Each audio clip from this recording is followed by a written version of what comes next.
the W sound. The sound looks and sounds like this. W. It can be used at the beginning or in the middle of a word. It is never used at the end of a word.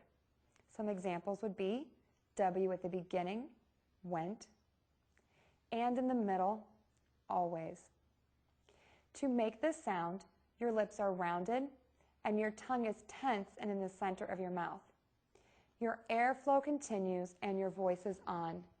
W.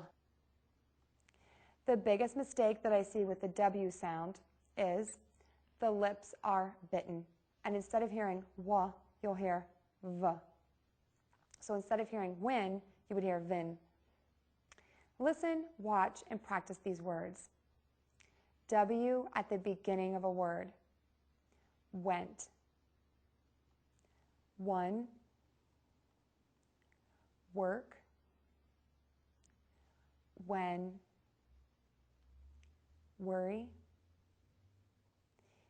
And in sentences, when do you start working?